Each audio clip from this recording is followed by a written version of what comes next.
Now, as I was discussing earlier with Robin, today in Asia we have seen some recovery in some markets in Asia, notably Japan, where early losses were reversed. Japan's central bank promising to support markets. Last week, concerns about the outbreak wiped more than $5 trillion from global stocks. Well, we have Oliver Cornock with us, Editor-in-Chief of Oxford Business Group, for today's briefing. Lovely to see you.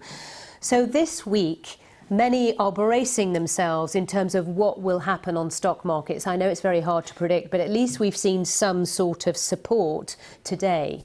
Yes, and the early markets have rallied a little bit after last week's sell-off, which some, of course, Sally would say was high time to have a sell-off. We'd had a very, very good bull run for a while. But sentiment's everything. This is a story not only of supply side, but also demand challenges for markets, i.e. people are not buying things, and that's also disrupting those all-important supply chains. Now, step back, sentiment is everything in markets. Sentiment is everything for investors.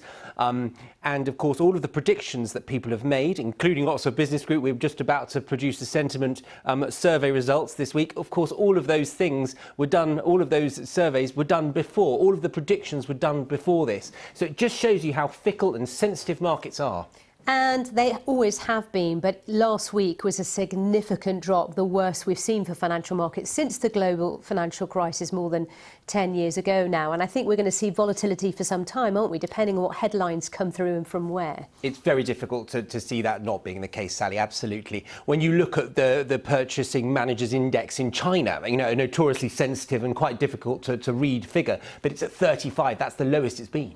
Oil prices are back down at $50 a barrel. So commodities are being hit. You know, people are not buying, but purchasing buyers are down. Very briefly, I'm asking my viewers, are you changing your behaviour, are you? Well, I'm not at the moment, no, but I'm going to watch very carefully what the British government say, very carefully what the governments in countries that I need to visit are going to say as well. And that's going to be the case for a lot of people. But I think already people are not making non-essential travel plans. Dare I say it, people are probably not booking their holidays yet. That is all going to have an impact, and that come back to that all-important sentiment, Sally.